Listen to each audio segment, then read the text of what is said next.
O programa Contraponto de hoje vai discutir uma das reformas que pode ser votada ainda em novembro ou pelo menos começo de dezembro, que é a reforma da Previdência. Quem vai discutir essa temática hoje é o advogado especialista no direito previdenciário, Guilherme Volpato. Tudo bem, Guilherme? Olá, boa tarde. Seja muito bem-vindo. Nós agradecemos a tua presença. Também conosco o professor Lissandro Dallanori, que é diretor do Espaço Ambiente e Inovação da nossa instituição. Tudo bem, professor? Olá, tudo bem, Quintana e a todos. Também conosco de volta ao programa, a senhora Larissa Ramalho Pereira. Nossa presença feminina, a gente falava antes do programa, a gente quer mais mulheres no programa. Obrigado pela sua presença, professora. Obrigada pelo convite, um prazer estar de volta. Vamos levantar essa bandeira 2018, né? Sem dúvida. Me ajuda a reforçar o coro no convite para as mulheres aqui. O coro para as mulheres. Também conosco o nosso atleta da bancada, correu 7 quilômetros no fim de semana, o professor Alexandre Macari. Tudo bem, professor? Na medida do possível, né? Em recuperação agora, por uma semana depois. Dos 7 tudo quilômetros? Jóia, tudo jóia, tudo jóia. Muito obrigado. Também conosco o professor Thales Pereira, do curso de Ciências Econômicas e Economia. Tudo bem, professor? Tudo bom, obrigado novamente pelo convite. Bom, quando a gente fala em reforma previdenciária, há uma série de temores por parte da população, principalmente uma confusão. De fato, o que será essa reforma previdenciária, uma vez que há uma mutação no texto de forma constante, até mesmo para conseguir, de fato, um acordo nos bastidores, entre outras situações, alguns jantares, algumas trocas de cargos, né, promessas de ministérios, para, de fato, ser aprovada a reforma da Previdência. Mas eu acredito que, para começar o programa, seria interessante a gente explicar para os nossos telespectadores o que de fato, nesse primeiro momento, seria os principais pontos. Acho que poderíamos começar com o senhor, professor Thales, em relação a quais são os principais pontos apresentados para essa reforma que pode ser votada já agora, na última semana de novembro, ou pelo menos na primeira semana de dezembro. Bom, são vários pontos importantes, mas eu acho que a gente poderia começar pelo ponto que levanta mais debate público, que é a questão da idade mínima, né? Na verdade, no regime de previdência do INSS, né, o regime geral, não existe uma aposentadoria por idade mínima atualmente, a gente pode discutir isso depois, mas 65 anos é normalmente visto como uma idade elevada por muitos, e eu acho que é importante a gente começar o debate estabelecendo alguns fatos básicos, que é o seguinte: quem critica a idade de 65 anos, de idade mínima, estabelece que a expectativa de vida da população é 73 anos, né? Então, teoricamente, sobraria pouco tempo para a pessoa viver das benesses da aposentadoria. No entanto, esse cálculo é errado, né? Por que ele é errado? Porque o que conta é a expectativa de vida da pessoa na época, né, na idade de se aposentar. A expectativa de vida no geral da população é mais baixa porque a mortalidade infantil e a mortalidade entre os jovens é alta no Brasil. Então, o cálculo que a gente tem que fazer é qual é a expectativa de vida da população na idade de se aposentar. E aí sim, esse número aumenta de 73, 74 anos para 83 anos. Né? Então, eu acho que esse é o primeiro ponto para a gente deixar claro que eu não vejo problema nenhum de estabelecer 65 anos como idade mínima. Então, a gente pode discutir os outros pontos depois. Até antes de passar a palavra para os professores, na manhã, bom, o programa vai ao ar um dia posterior, mas na manhã da gravação do programa Contraponto, o ministro Henrique Meirelles disse que 3 pontos que de forma alguma eles aceitam mudar no texto da reforma previdenciária, que é justamente a questão da idade mínima, a questão do período de transição e unicidade em relação ao ponto da aposentadoria, e que o modelo de aposentadoria, tanto servidor público quanto servidor privado, sejam o mesmo. São os 3 pontos que eles dizem que de forma alguma pretendem mudar no texto da reforma. Eu não sei, para esse começo da abertura de programa, quem gostaria de participar agora? É só importante deixar claro para o telespectador a questão de que há uma diferenciação entre homens e mulheres, né? Nesse texto está sendo votado hoje, o colega falou em 65 anos homem, 62 mulher, né? Então tem essa previsão, né? E também é importante salientar para o telespectador que não é só, essa idade ela não é definitiva, né? O texto deixa previsto que conforme for aumentando a expectativa de vida, vai se aumentando em pontos essa idade. Então, não significa que quando eu ou quando qualquer um de nós for nos aposentar, que seja nós homens 65 anos ou mulher 62. Se a expectativa de vida aumentar, essa idade vai aumentar, né? Então, não é como hoje. Então, hoje não tem idade mínima, como o colega falou, né? Nós temos aposentadoria por idade né, que seria 65 anos homem, 60 mulher, né, mas aí ele não recebe pelos proventos integrais, o cálculo dele é calculado, o cálculo é de uma forma diversa. Né? Então, para deixar claro que essa idade mínima ela não é definitiva. Né? Então, havendo um aumento na expectativa de vida, irão aumentar os pontos e provavelmente quando nós formos nos aposentar, a idade não será 65 anos homem e 62 mulher. Acho que isso é importante deixar claro, justamente para a pessoa de casa entender que isso é mutável, ou seja, não é para eu estar trabalhando hoje que, de fato, mesmo que se decida agora, que será com essa idade, né? E tem um outro elemento interessante, é justamente a gente questionar esse cálculo que é feito da expectativa de vida, né? Com que base, em quais dados são elaborados esses cálculos para a gente estabelecer uma determinada idade de expectativa de vida geral da população. Porque se a gente pegar a massa da população brasileira, trabalhadora, ela tem uma escolaridade muito baixa, então eles ocupam cargos ou funções também que exigem muito do físico daquele sujeito, e isso também tem um impacto na saúde desse trabalhador.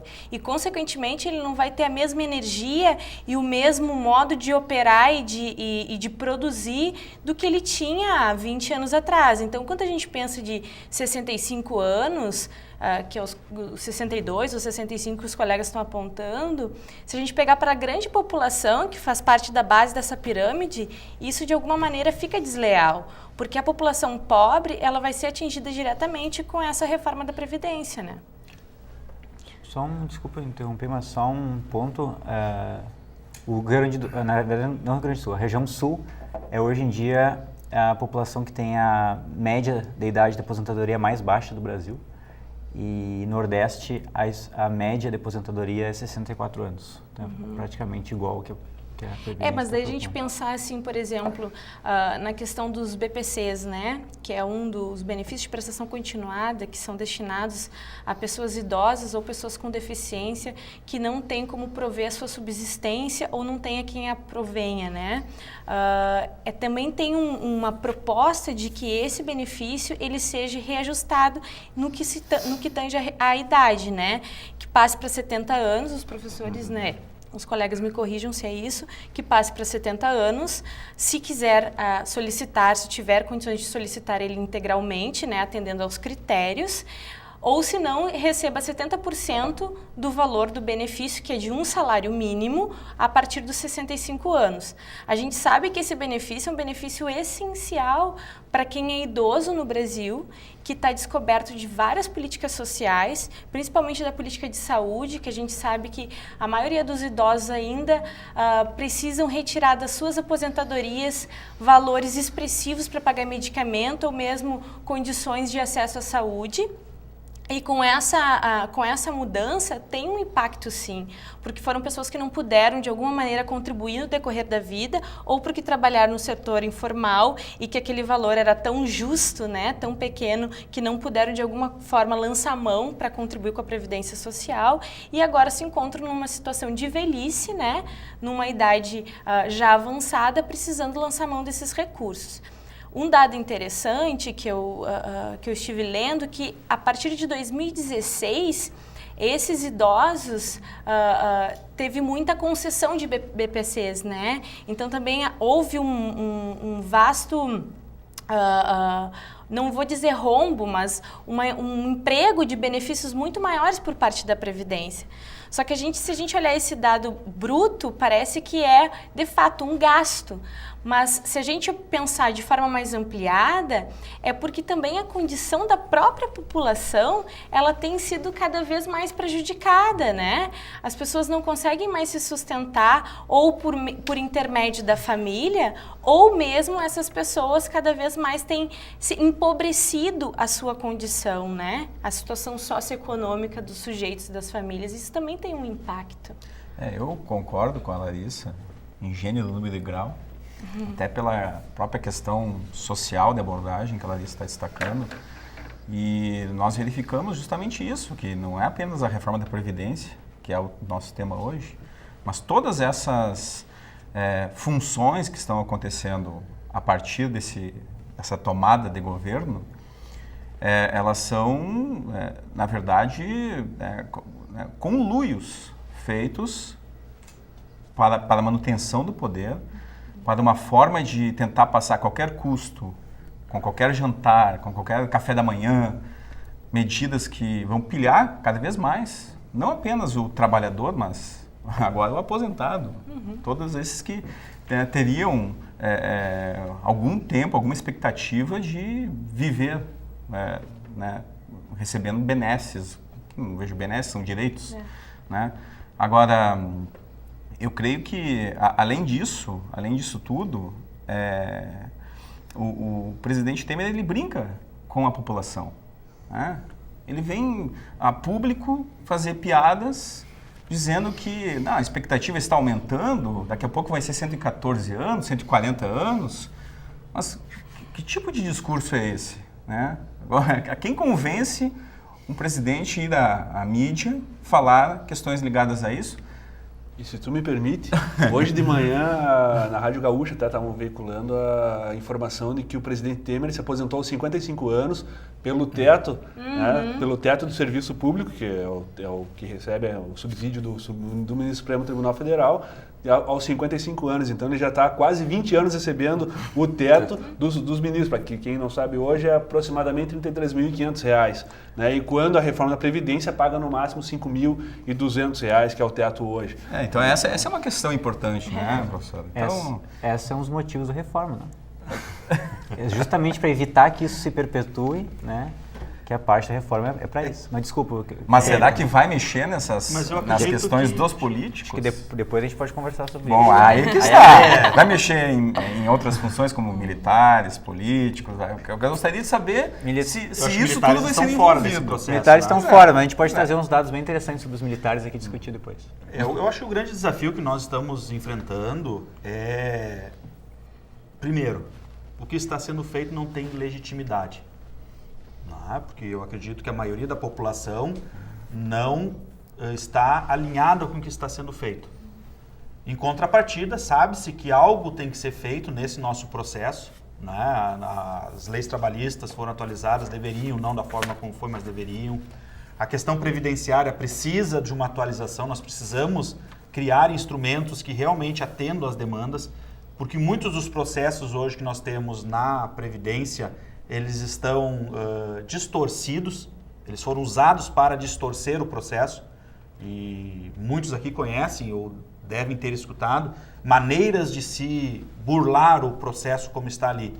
Não é? E muito dessa carga que foi gerada é o que nós estamos hoje sofrendo. Não é? Nós temos um balde, não é, que tinha alguns furos e todos nós contribuímos com recursos lá mês a mês, nossa contribuição lá para o INSS, não é? Só que nós chegamos no momento hoje que de alguma forma esse balde sumiu, só está o aro. Então a gente larga o dinheiro lá e não se sabe para onde vai os recursos.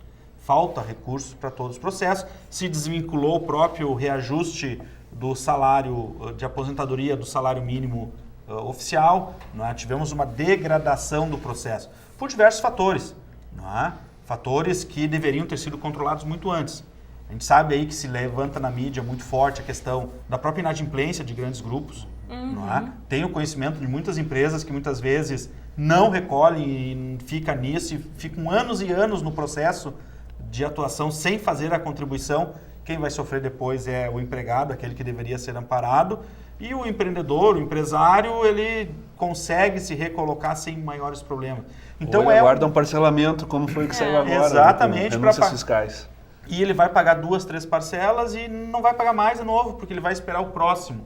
Se criou essa cultura. Eu acho que muito da reforma deveria vir vinculado a isso, a nós quebrarmos isso que não é correto. A esses meio termos que foram estabelecidos. Diversos outros, não é? Que a gente tem aí, que não vou meter pontual, mas diversos outros que a Previdência acaba assumindo e assumiu durante muitos anos. Não é? Muitos beneficiários foram associados e ganharam benefício, mas infelizmente não houve a contrapartida da contribuição, não saiu da conta X que estava e foi para Y. Ficou lá onde estava. Não é? A aposentadoria rural foi assim, não é? Os agricultores rurais, eles recolhem através lá uma alíquota específica, não é? E iria para um fundo ou para uma outra. Quando eles foram para o INSS, o fundo ficou lá. Não se agregou esse patrimônio ao processo.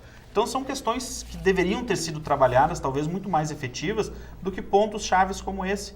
Não é? Então, claro que a idade mínima é algo extremamente potencial para a gestão do processo como um todo. Mas até onde nós estamos trabalhando com o que é justo para o trabalhador. E eu falo justo porque o Lissandro assinou a carteira com 12 anos.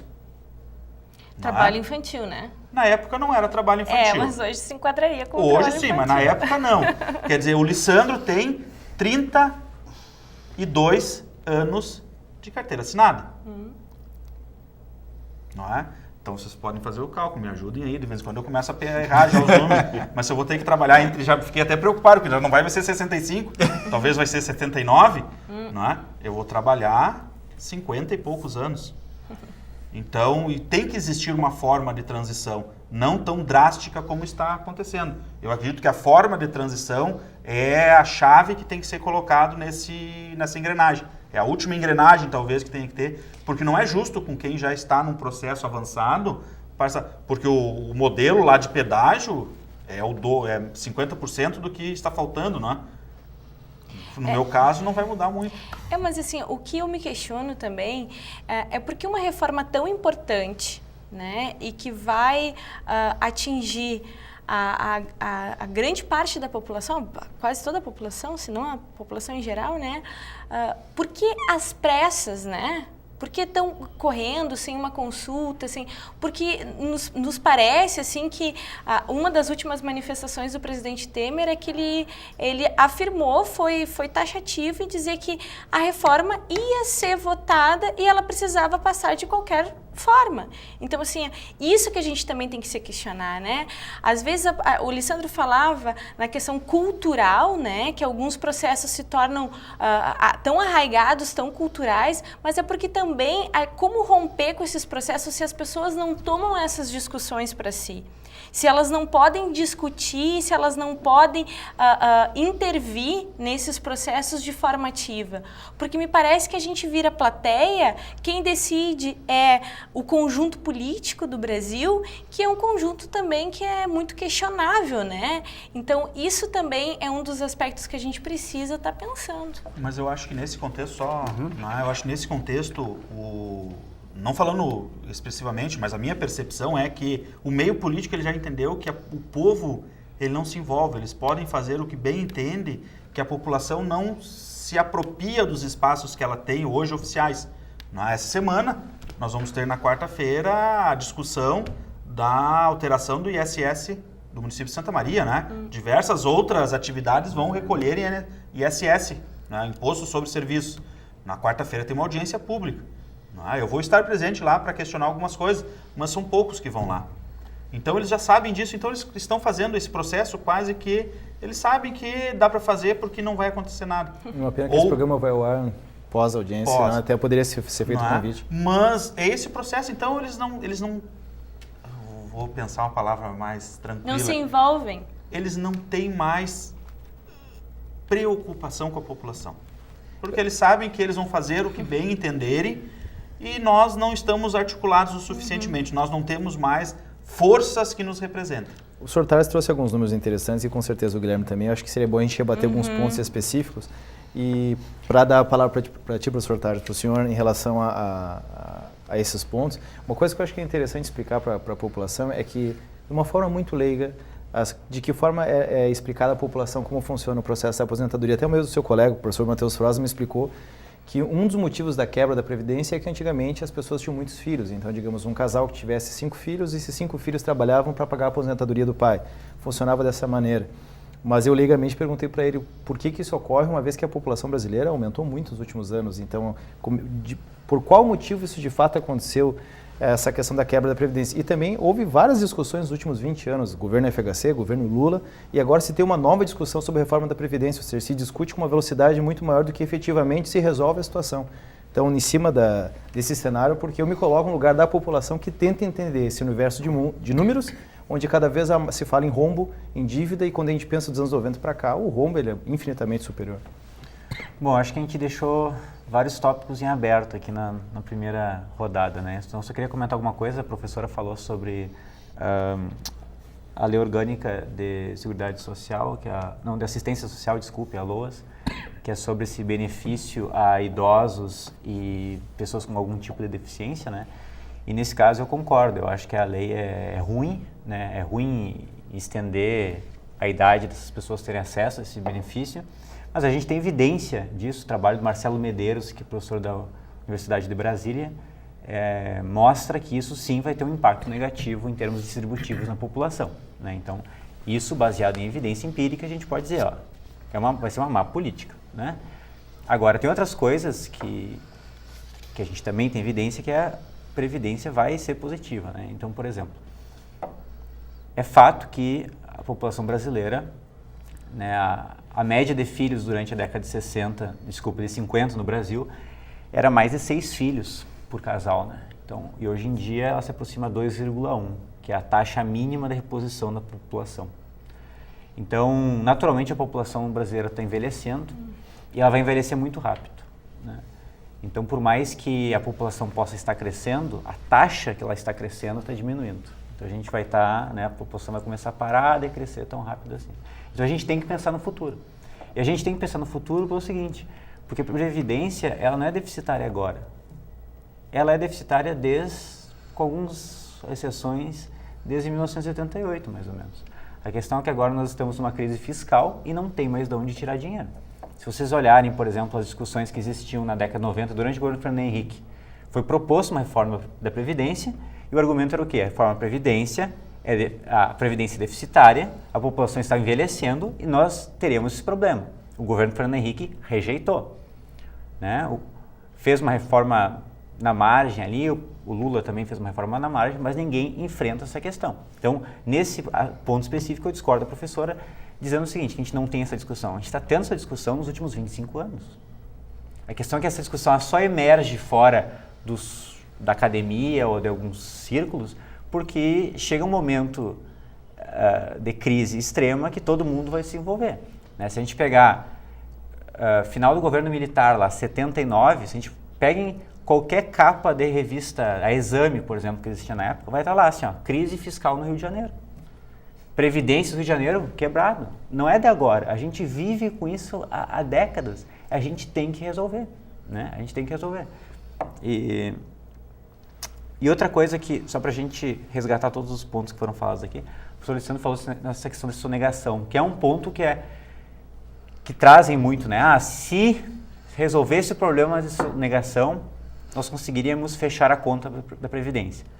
Não conseguiríamos. Pelo seguinte, só para a gente ter uma ideia, inadimplência que a gente tem hoje em dia, inadimplência o que é? É a empresa que está funcionando no mercado, ou seja, ela está ativa ainda no mercado e não está pagando suas dívidas. Tá? A empresa que tem maior inadimplência no Brasil hoje em dia, 2,5 bilhões, é a JBS. Né? Então, é simbólico que seja a JBS. Em segundo lugar, é uma universidade, que eu não vou falar, mas é uma universidade brasileira. E aí é o seguinte, essas dívidas de 2 bilhões, 3 bilhões, elas são um estoque. Ou seja, essas empresas, se elas pagarem, elas vão pagar uma vez só. Só que o déficit da Previdência é todo ano. Então, só para a gente fazer um cálculo, inadimplência atualmente no Brasil é estimado em 39 bilhões associados à Previdência Social. Tá? Só esse ano, o déficit da Previdência vai ser 160 bilhões. E ano que vem vai ser mais 160. E esses 39 bilhões já foram. E onde é que a gente vai tirar dinheiro para pagar essa conta? Então, essa questão dívida ativa, por exemplo, que seria uma outra coisa, a gente tem 440 bilhões de dívidas ativas associadas à Previdência Social. No mínimo 220, 240 bilhões são empresas que não existem mais. Como é que a gente vai cobrar dívida da Varig, que não existe mais? Ou da VASP? Esse dinheiro foi. Então a gente não pode contar com esse dinheiro para resolver nossos problemas. Ele não vai existir. Por mais que seja triste a gente pensar que essas empresas deveriam ter pago todo, ainda mais depois de décadas de apoio governamental à Varig, acabou. E esse dinheiro não vai ter mais. Então a gente tem que pensar agora no futuro. E a gente está postergando isso por décadas. Então acho que esses são 3 pontos que a gente tem que deixar bem claro.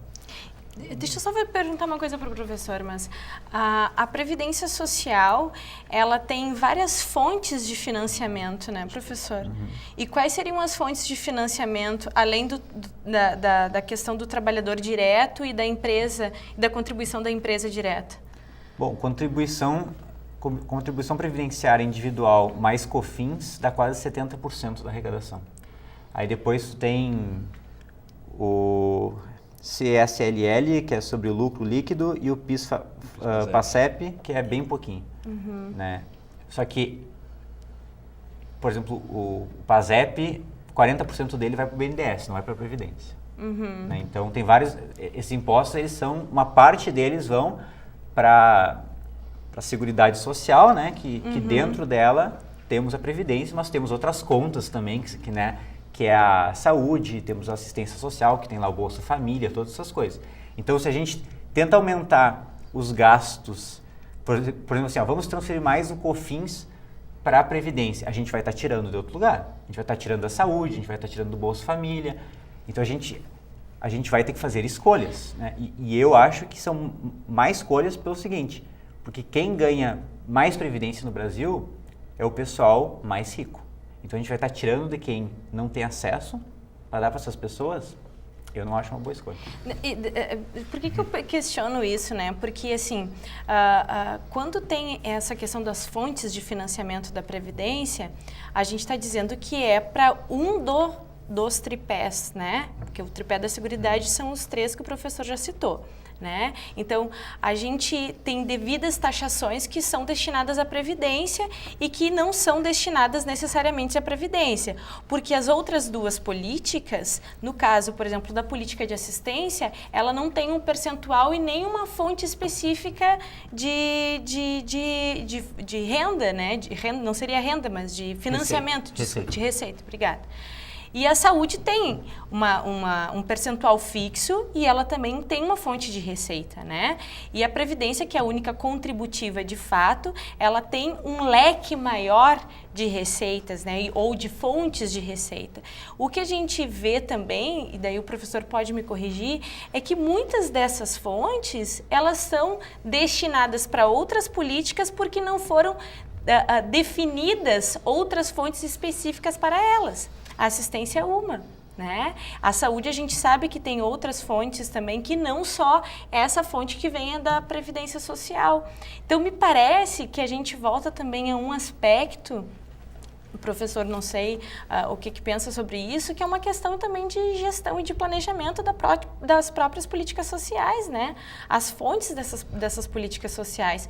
Porque quando a gente diz que parte desse valor que é financiado à Previdência, ele é destinado à assistência social, que destina enquanto programas de transferência de renda, me parece que não é uma transferência de renda, me parece que é uma transferência salarial, porque sai do trabalhador que está contribuindo com a Previdência e vai para aqueles sujeitos que estão cobertos pela política de assistência. Então, a renda de fato, que é a renda dos grandes ricos, essa parece que a gente não mexe, né? A gente não mexe nesses valores que são substanciais para o Brasil hoje. É que o mesmo contexto é na questão da inadimplência. Eu entendo que a inadimplência não vai resolver o problema, mas quando eu questionei aqui, muitas vezes é que não existe uma sistemática clara no processo de ter a cobrança e de ter um encaminhamento legal que leve a estes credores pagarem. E é o que acontece, a empresa vai à falência e não vai contribuir. Né? JBS provavelmente vai encaminhar para isso, essa dívida vai ficar perdida. Mas e por que já foi perdoada. E por que no passado não se criou um processo para isso? Porque o governo federal tem instrumentos para isso. Receita Federal, não é? Procuradoria da Fazenda. Pelo menos o meu imposto de renda não escapa um centavo. Não, eu acredito que também nesses volumes se consiga fazer o rastreamento. Então é nesse contexto, e a reforma ela não se preocupa com isso. Ela coloca lá depois a anistia, né? Que é o que acontece na questão dos refis, né? Me parece importante deixar claro para o telespectador que a questão é a ótica, ou a lente que se coloca, né? Porque o professor entende que há déficit. Né, e trouxe estudos de universitários e também existem teses de doutorado, inclusive, tratando de que não há o déficit. Né, então, a questão é a lente. Eu trazendo, puxando a brasa no meu assado, né, trazendo para o direito, eu tenho que a Constituição é um acordo que todos nós fizemos e que nós teríamos que cumprir em tese. Né, e aí lá diz o artigo 194 que a Seguridade Social é um gênero, e aí tem as espécies, né, assistência, previdência e saúde. Né. O cálculo que foi apresentado pelo governo, e até está no relatório da CPI da Previdência agora, ele diz que faz parte do déficit. Né? Então ele coloca a previdência do servidor público, que em tese não é custeada pelo regime geral. Ele coloca os militares. Né? E ele exclui da base de cálculo do alegado déficit, o PIS/PASEP, a contribuição social sobre o lucro líquido e a COFINS. Né? Além disso, nós temos questões a serem, né? E a gente falou como é que a gente mexe no calcanhar de Aquiles, né? São as renúncias fiscais. Né? Algumas renúncias fiscais realmente elas são para facilitar o acesso. Então tem lá o microempreendedor individual que deveria contribuir com 20% do que ele recebe e ele contribui com 5%.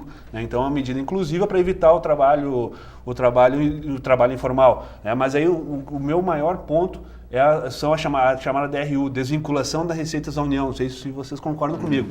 De todo o dinheiro que é arrecadado, de toda a fonte de custeio, eram 20% e o Temer passou para 30%. Então, 30% de todo o dinheiro que entra para as contas da Previdência, o governo, e seja ele qual for, pode tomar para si e gastar onde ele quiser e não tem que prestar conta disso. Da contribuição social, né? Oi? Da contribuição social, não da Previdência, né? Isso. Ela é mais ampla. Isso, a contribuição social. Então, 30% de todo que entra no caixa, o governo pode, por sua liberalidade, gastar onde ele quiser. Né? Além disso, tem a questão da inadimplência, que é importante, né? E aí há uma questão, né? Por que processualmente não se chega nisso? Né? E a gente vê as alterações, mudou o Procurador-Geral da República, ou mudou o Advogado-Geral da União. Então, isso são políticas e, tratando em políticas, a gente vê que hoje o governo, inclusive em termos de concessão judicial de benefício de prestação continuada, está utilizando o argumento, olha, a pessoa não conseguiu contribuir enquanto jovem, né? Inseriu-se no mercado de trabalho, ou como tu comentaste, os familiares fizeram uma vaquinha para pagar o valor mínimo para a pessoa ter direito a um benefício, a pessoa se acidentou e a pessoa está querendo um benefício, então está usando de má fé para acessar o sistema público. Né? Então o governo já usa isso, inclusive, como tese contra o segurado da Previdência. Né? Além disso, tem a dívida ativa da União, né? E aí é um problema muito sério, né? Que é a questão da prescrição. Né? Então, a União, milhões de processos, e a questão das fraudes em benefícios, que também tem que ser levada em consideração. Né? Enquanto advogado previdenciário, é uma preocupação minha, né? Que as pessoas vão e fraudem, e volta e meia aparece nos meios de comunicação as fraudes na Previdência. Né? Então, tudo vai da lente. Né? Na minha lente, eu tenho que a Constituição Federal diz que a Previdência faz parte da Seguridade. A Seguridade tem PIS, PASEP e COFINS. Então, nessa ótica, não teria déficit. Eu trouxe um número só para fins de conhecimento. A DRU, essa desvinculação da Receita da União, no ano de 2016, ela foi de 91,8 bilhões de reais. Dividindo isso por salários mínimos, que é o valor do benefício de prestação continuada, quantos benefícios se pagariam? Mas, enfim, como diz o colega, e isso é uma opção nossa, constitucionalmente falando, são feitas escolhas e aí basta saber para quem que a gente está dando poder de escolhas. E só para não deixar passar em branco, os professores falaram a questão da participação popular, E eu compartilho com o professor quando ele fala, existem audiências públicas e as pessoas não vão. Um mês atrás teve uma audiência pública da reforma da Previdência e, salvo engano, se tivessem 10 pessoas ali na plateia, era muito. Mas, enfim, o governo também se aproveita disso, porque a própria Constituição fala nos plebiscitos, que é um instrumento constitucional. Por que não faz um plebiscito? Aí vão dizer que o problema é o custo do plebiscito, mas por que não? Já que se diz que o governo não está legitimamente posto, por que não chamar o povo para dizer querem ou não querem reforma da Previdência? Ou a reforma da Previdência nesses moldes agrada ou não agrada? Mas, enfim, são questões... Essa é uma questão importante. Essa é uma questão importante que o professor Guilherme está destacando. Porque não há dúvida, professor, que encarar o problema deve ser feito. Agora, quem tu coloca lá para encarar o problema? Daqui a pouco vem um salvador da pátria querendo fazer qualquer medida, passando por qualquer interesse, fazendo qualquer acordo político, ou, nem sei se posso chamar de acordo isso que está sendo feito. Porque o que está sendo colocado, e todo dia sai uma notícia nova, é que vai passar essa reforma da Previdência. Isso vai passar. E vai ter que passar antes do final do ano. Mas por quê? Por que a pressa, E a notícia, e a parte, fazendo um adendo mais grave, me parece, é que quando se coloca que os acordos de bastidores estão sendo feitos justamente para garantir a aprovação. Isso que preocupa um pouco. Pois é, então aí que está, Eu vejo muito mais como uma questão política essa reforma. Muito mais do que querer, de fato, encarar o problema de frente. Até porque ela já foi bem enxugada, Por exemplo, nós tínhamos antes a mudança do contribuinte individual, do contribuinte e o produtor rural, pequeno produtor rural, Né? E até a alteração que hoje, como é que funciona? O pequeno produtor rural contribui com 2,3% no seu bloco de talão por movimentação e esse talão engloba toda a família dele. Com a proposta anterior, cada um dos membros da família teria que fazer essa contribuição. Né? Isso aí já foi retirado. Então hoje o principal tópico é idade mínima, né? Só que a idade mínima, e aí em alguma medida pode se falar em constitucionalidade, porque fala, vamos tratar igual, todos são iguais perante a lei, então por que onerar ou por que tornar mais gravosa a situação de determinada parcela da população e não de toda, né? Então isso aí também me deixa angustiado por saber como é que eu vou explicar para o meu cliente, para um cliente eu digo uma coisa, para outro eu digo outra, né? Bom, eu já vi essa história acontecer muitas vezes na história do Brasil, para não fazer um contraponto bem forte sobre essa questão de ter lentes ou não ter lentes. Tá? Isso é um jogo perigoso de se jogar. De dizer que, dependendo da forma como a gente olha as coisas, a realidade orçamentária é diferente.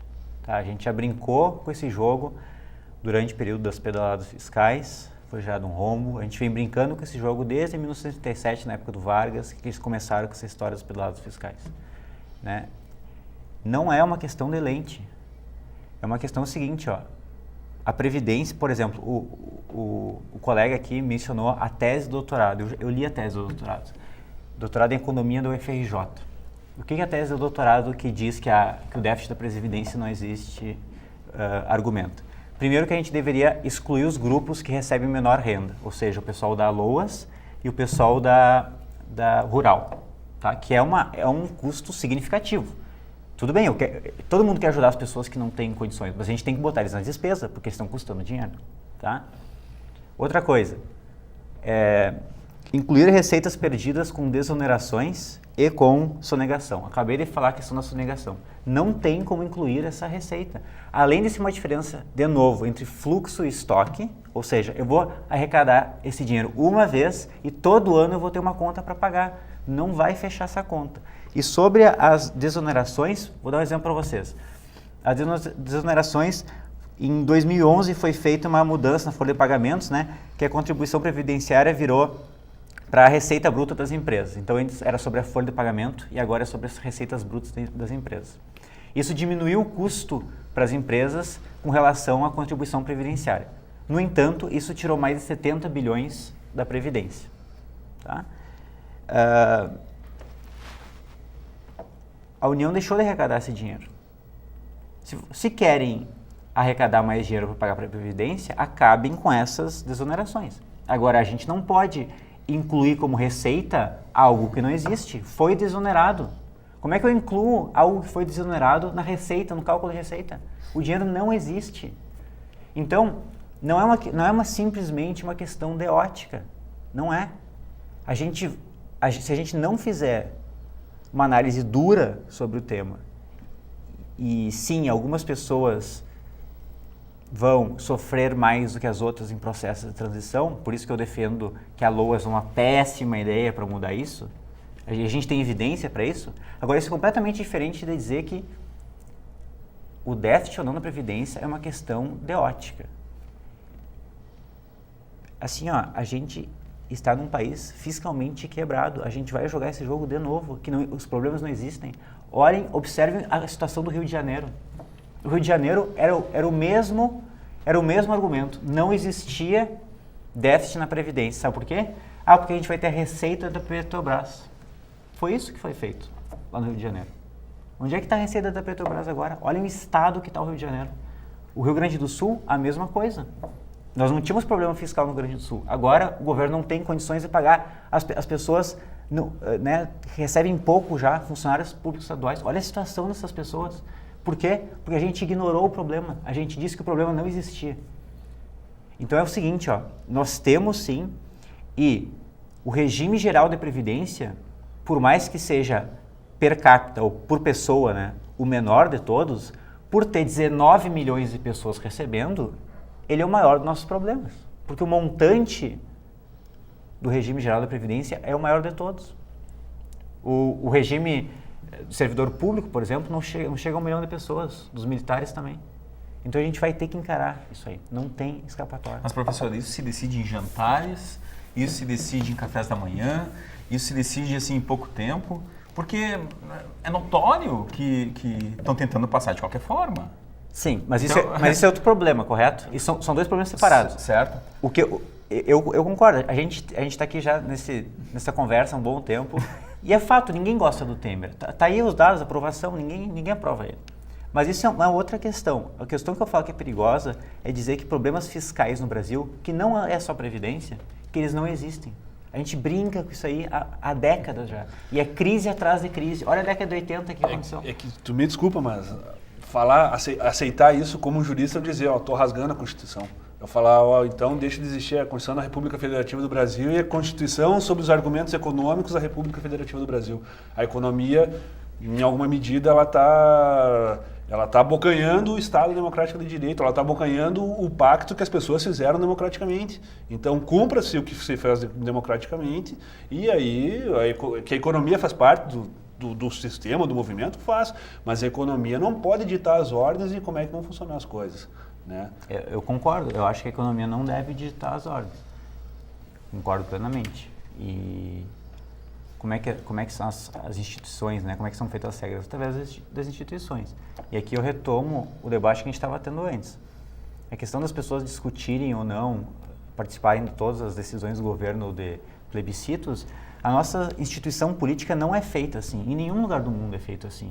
As pessoas têm as suas vidas. E existem eleições, existe o Estado Democrático de Direito justamente para isso.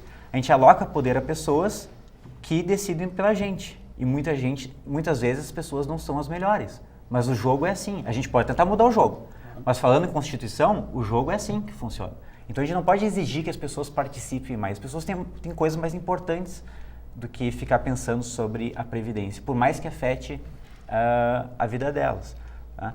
Então, já que a gente está nesse debate, que eu acho ótimo, por sinal, eu trouxe aqui alguns dados, quanto é que custa cada regime de Previdência, qual é que é a contribuição média e qual é que é o financiamento que o Tesouro faz devido a essa falta de receita. Né? Então, a gente tem uma despesa para o regime geral de Previdência, o regime geral do funcionário público, né, do setor público, e os militares, que é um terceiro à parte no Brasil. Então, por exemplo, o regime geral de Previdência, a contribuição ao ano é em média de R$ 6.600 por ano, tá? A contribuição média. Quantos sujeitos contribuem? Contribuem 19 milhões de pessoas. Tá? Então, o regime de previdência do setor público, média R$ 38.600 por ano, tá? E contribuem 425 mil. Eu só estou falando dos aposentados, não dos pensionistas. E os militares contribuem 154 mil e custam 7.900 por ano. Tá? Aqui a gente já começou a ver que tem uma disparidade, né? Uhum. Então, quanto é que o Tesouro, ele cobre esse cobertor que é curtinho, né? Porque afinal está saindo mais do que está entrando, e o Tesouro está cobrindo isso. A gente tem dados, porque os dados do Tesouro são públicos. Então, quanto é que o Tesouro está preenchendo para fechar essa conta da Previdência? No regime geral da Previdência, o INSS, por ano, o Tesouro paga 5.100 por pessoa. Para o regime do servidor público, ele paga R$ 56.893 por pessoa. E para os militares, em média, 90 mil. Tá? Esse é o tamanho do cobertor que está faltando em todos os lugares. Então, a gente pode discutir... É óbvio que isso está vindo de um outro lugar, né? Mas a questão é, eu jamais vou querer rasgar a Constituição. Eu só estou dizendo o seguinte, ó, que se a gente pegar se a gente desfizesse todos os DRU que foram feitos, vai faltar dinheiro no outro lado. O cobertor vai faltar para o outro lado. E normalmente vai ser saúde ou assistência social. Mas, professor, me parece que esses dados que o senhor trouxe, eles elucidam um fato de que esse cobertor é curto e desleal, né? Porque os que menos contribuem, às vezes são os que, se comparado percentualmente, são os que mais têm lançado mão desse cobertor. né? Me parece um tanto desleal, porque daí assim, e aí é que é o meu questionamento, se parece que há um distanciamento entre o regime geral e os outros 2 regimes, por que me parece que o que vai ser mais penalizado vai ser o do regime geral? É isso que eu não consigo, parece que para mim isso fica discrepante. A gente não é um dos países mais desiguais do mundo à toa, né? Ou ainda, né, se a gente pegar esses 91,8 bilhões e dividir pelos 19 milhões de contribuintes, né, ou por que o cobertor da Previdência Social tem que ser descoberto, sendo que o dinheiro veio da Previdência Social. Né? Então, se está faltando em outro lugar, pense em outro lugar, ou ter outras alternativas para resolver outras questões. Agora, se o cobertor é da Previdência, por que tirar da Previdência para lançar para outros? A gente está se caminhando para os últimos 10 minutos, e até para a gente conseguir dar um ponto objetivo, desculpa eu cortar, professor Larissa, mas justamente para tentar objetivar. E eu acho que, e dentro disso que o professor Macari coloca, professor, acho que até como uma forma de meu papel aqui como mediador também é me colocar no papel da população, e vocês são os especialistas. Mas é que causa estranheza assim, uma proposta, porque a gente não tem o texto na íntegra da reforma. Se a proposta fosse tão benéfica assim, precisaria desses joguetes de bastidores políticos para aprovação dessa forma. Eu acho que isso que nos traz de uma série de questionamentos. Mas eu acho que nessa tramitação final, nesse processo final do programa, agora, os últimos 10 minutos, eu acho que de que forma a gente poderia encarar, então, um texto que a gente não tem conhecimento sobre o todo, mas, professor, por favor, colocando o que o senhor acha que modelo ou que proposta deveria vir de fato nesse texto, e os demais professores também, o que preocupa nesse processo final, esse fim de ano que se aproxima, onde a gente pode ter uma reforma que venha impactar nos próximos anos do brasileiro.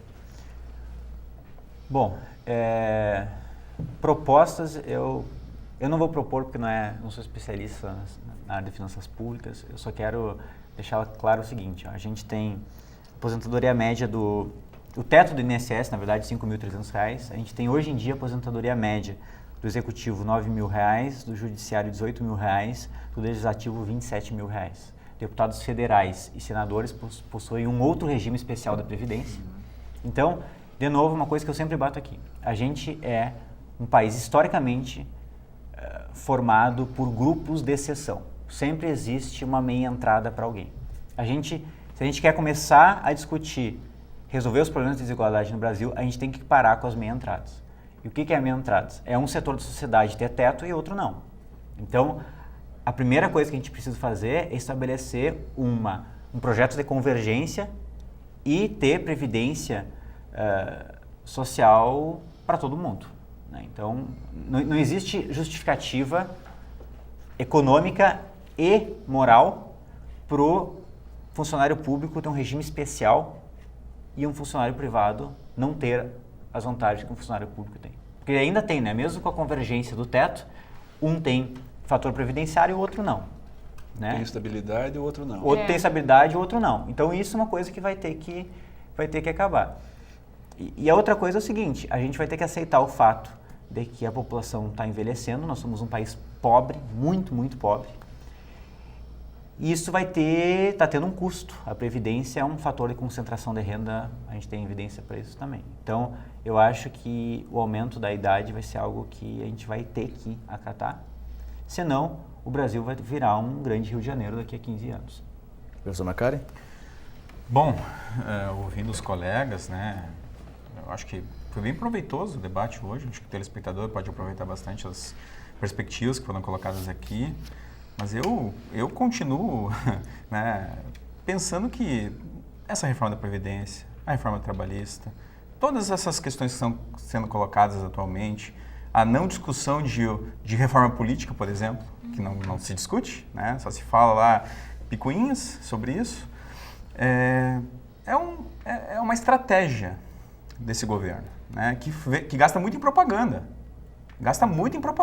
Né? Então, né, se for para tirar de algum lugar, bom, pode começar pelos próprios direitos, os CCs, né, os direitos ali de moradia, não sei o que, dos próprios políticos, e a propaganda que o governo, né, tem colocado de forma massiva para tentar convencer a população de que tudo está sendo feito, a reforma da educação, tudo é positivo, é uma maravilha que está sendo feito. Né? Bom, eu não me deixo enganar. Então, né, eu acredito que por mais aspectos que possam ser necessários de ser feito, da necessidade de tentar acabar com esse rombo, com esse perigo do Brasil se tornar um regime, porque isso é a política do medo também, professor, né? Essa política pode ser perigosa, né? Os Estados Unidos é notório, né? Não é do medo. A gente viveu isso na década de 40, a gente viveu isso no início da década de 60, a gente viveu isso na década de 80. São processos conjunturais diferentes, professor. Não é questão fiscal. O principal buraco que foi criado nessas décadas foi a questão fiscal. A gente vai fazer isso de novo. É inacreditável. Bom, talvez seja uma discussão para a gente... Para outro programa, né? Mas né, é um problema político que nós estamos passando, né? E essas reformas, claro que vão passar, né? Claro, basta fazer lá um grande jantar com picanha da JBS, com sorvete Häagen-Dazs, né? Tudo, né? Todo mundo vai votar a favor, né? Larissa? Somos um país desigual.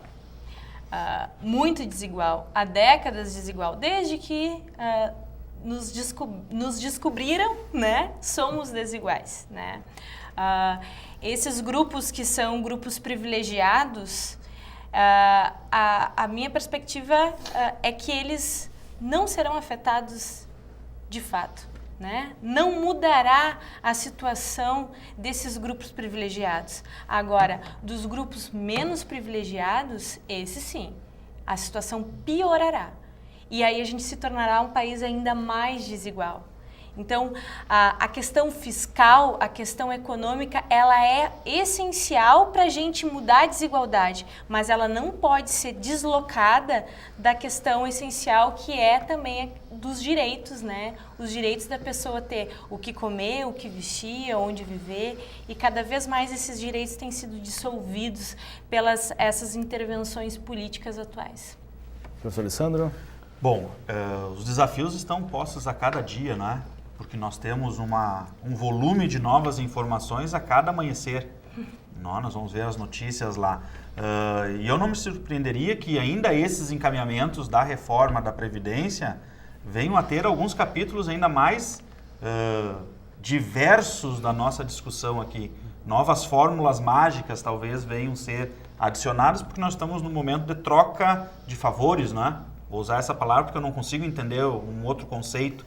Nós estamos num momento em que algumas forças da nossa sociedade, forças que são mínimas em pessoas, mas talvez num poder muito maior, estão articulando a forma como vai ser o nosso futuro, que no processo deveria ser invertido. Né? Nós deveríamos participar do processo. Qual o melhor meio? Não teria aqui como contextualizar, mas de alguma forma nós vamos ter que criar para revisar esses processos e para ter um processo, um sistema talvez mais próximo do que deveria ser. Guilherme Volpato? Bom, eu quero primeiro agradecer, né, a oportunidade de estar aqui, muito bacana a oportunidade de estar debatendo com seletos professores, né, e com o telespectador, porque o que me preocupa não é esse final do ano, para ser bem sincero, o que me preocupa é o final do próximo ano, porque hoje a reforma da Previdência vai ter votos contrários, por quê? Porque o deputado federal, o deputado estadual vai voltar para sua base, tu votaste contra. Não, eu votei contra a reforma. Só que a eleição é no próximo ano, e o período entre a eleição e até a virada do próximo mandato eletivo fica um vazio, e nesse vazio eles já estão eleitos, então por que não votar contra? Só daqui 4 anos que eu vou ter que reencontrar com o meu eleitor. Então a minha preocupação é, vamos aprovar agora essa reforma na idade, e ano que vem, quando passar as eleições, a gente faz uma outra reforma, e aí sim a reforma ampla, porque aí eu enquanto político, não tenho que dar uma resposta naquele momento, ou eu não preciso da contrapartida do meu eleitor, que é o voto para a eleição. Então o que me preocupa é o final do próximo ano. Só tenho a agradecer a presença dos professores. Acho que é bastante interessante, eu fico muito mais como espectador aqui do que como participante ativo, que é interessante ver a questão do especialista em números de posições, de estratégias, de situações de fato que poderiam, ou a situação real, um diagnóstico da economia brasileira, mas ao mesmo tempo a realidade do que representa o temor pela forma com que são decididas algumas coisas tão importantes no nosso país hoje, uma série de reformas que vêm sendo trabalhadas nos últimos meses, principalmente nesse ano de 2017. Espero então que tenhamos um melhor fim de ano possível, né? Que a gente siga acompanhando, mas queria agradecer demais, Guilherme, muito obrigado pela gentileza. Será bem-vindo com certeza muitas outras vezes. Muito obrigado. E a gente agradece também ao nosso telespectador. Voltamos na próxima semana com o programa Contraponto. Até mais.